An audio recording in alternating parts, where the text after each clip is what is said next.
proclamation for dissolving the present Parliament and declaring the calling of another in the year of our Lord, 1974, and in the 23rd year of Her Majesty's reign. God save the Queen!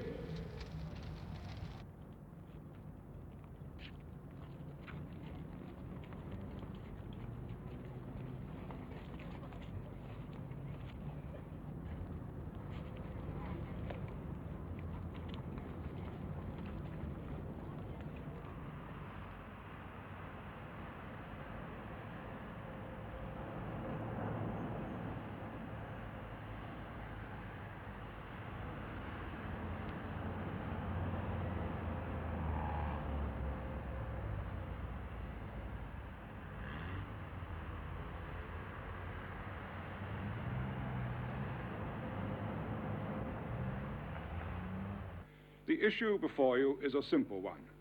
As a country, we face grave problems at home and abroad. Do you want a strong government which has clear authority for the future to take the decisions which will be needed? Do you want Parliament and the elected government to continue to fight strenuously against inflation? Or do you want a government which will abandon the struggle against rising prices under pressure from one particular powerful group of workers? It's time for you to speak with your vote. It's time for your voice to be heard, the voice of the moderate and reasonable people of Britain, the voice of the majority. It is time for you to say to the extremists, the militants, and to the plain and simple misguided, we've had enough. There's a lot to be done. For heaven's sake, let's get on with it.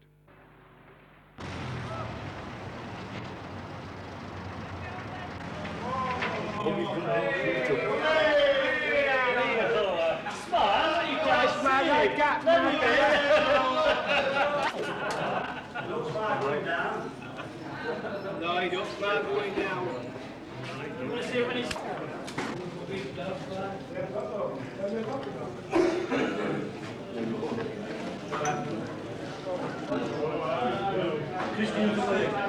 How do you do?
Splendid to have West Woolwich back again. Thank you for coming.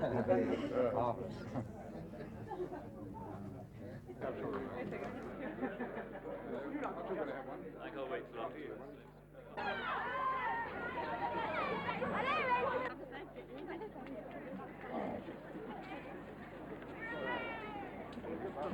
Thank you very much indeed. Very kind of you to come. Bye-bye. Bye, Ted.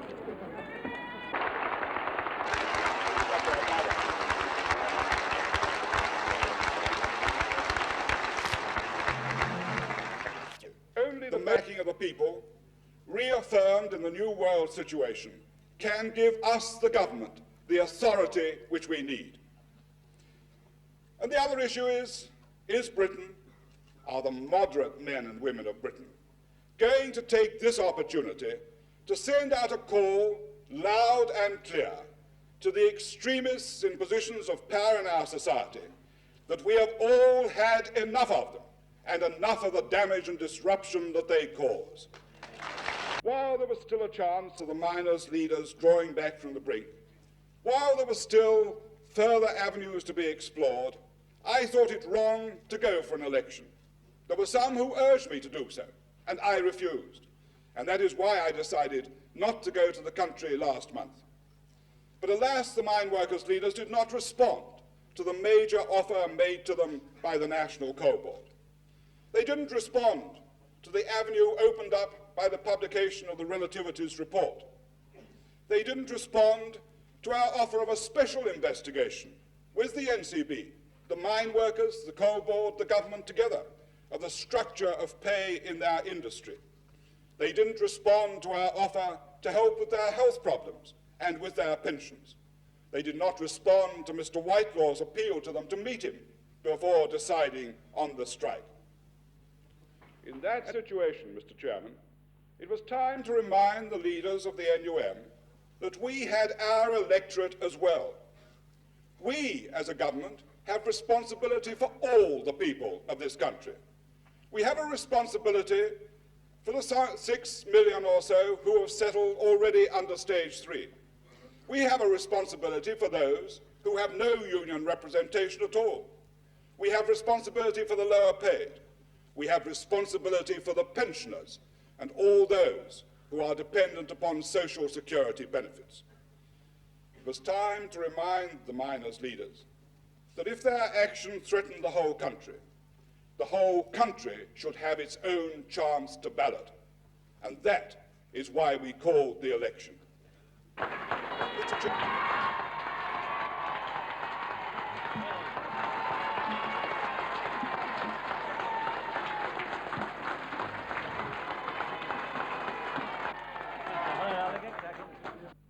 The starting point for this election is that Britain is in grave danger. The election has been called because the government has neither the courage needed to deal with an immediate crisis, nor the policies and understanding needed to deal with the deeper underlying problems which have developed. Britain is in grave danger of becoming a broken-backed economy. It was already in grave danger before the coal crisis or the oil crisis. In danger because of deeper lying economic problems which had reached crisis point before any threat of industrial action was made.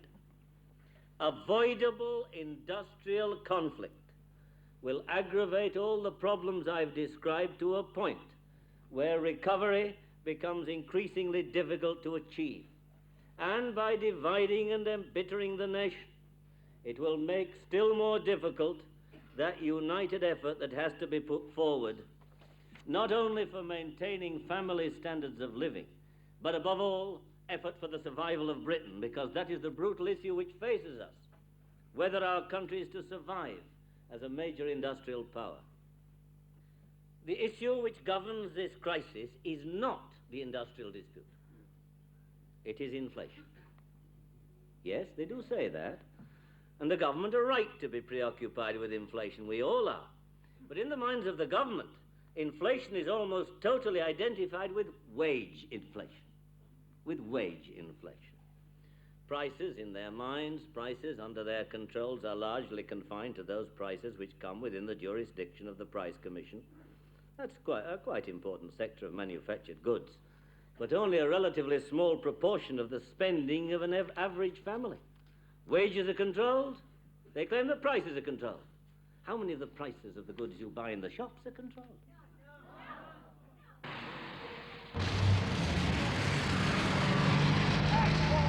Here goes 6 again, 10 pence for that. Come on, anybody else want them now? Yeah, that's for you lot. That's for you lot. 37.5.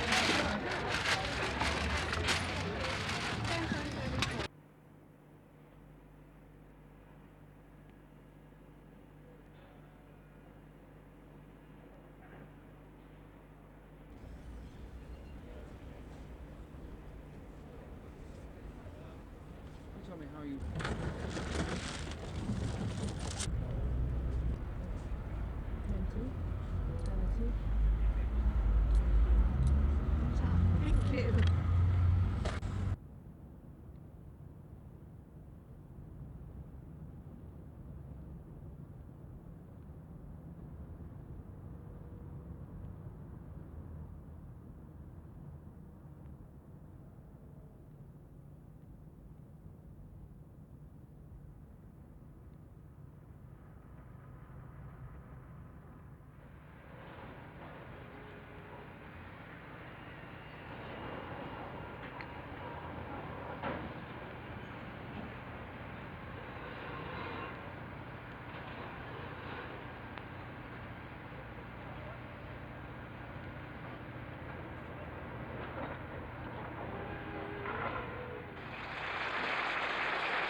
Thank you. Do you need your pen, Janet?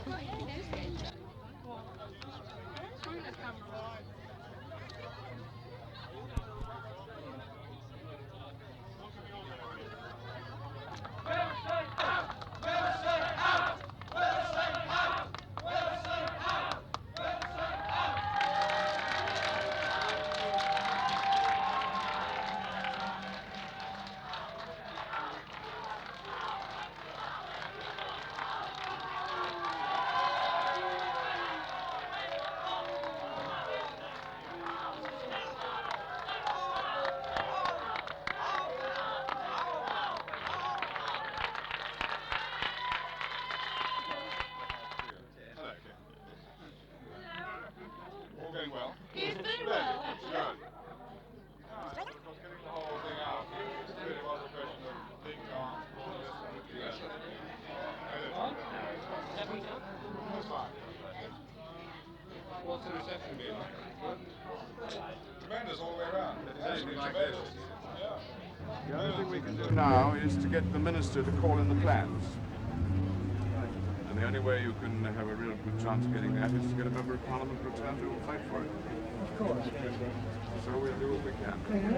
Nice to see you. Bye-bye. 3.5 afternoon. Call in the man in the corner. Now, we're going to go see whether... The old ladies. We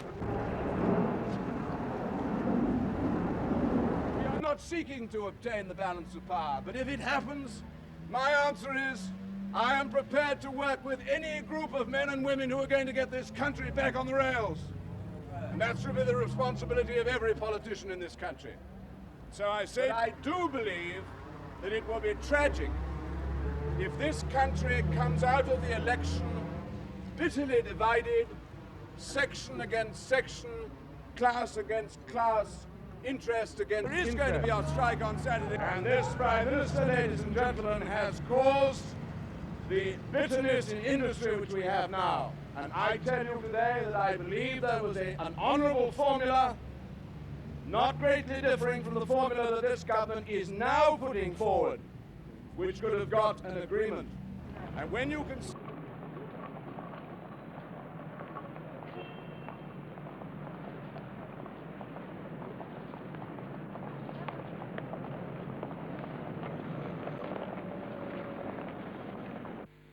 I said we were living in a difficult, even dangerous world. I can't promise you simple solutions or easy answers. No party can honestly promise you that. But only one thing can threaten our future. That is our continued tragic record of industrial strife. This crisis, this election indeed, confront and divide Britain. This is because there wasn't the understanding, the feeling, the imagination on the part of the government, the will to settle. So I say to you, ladies and gentlemen, it doesn't matter how bitter the relations between Mr. Heath and Mr. Wilson may become, but let us remember that as a country we have got to come out of this and live again. We've still got to solve these problems which face us, and we will only do so if we are a united country. The Liberal...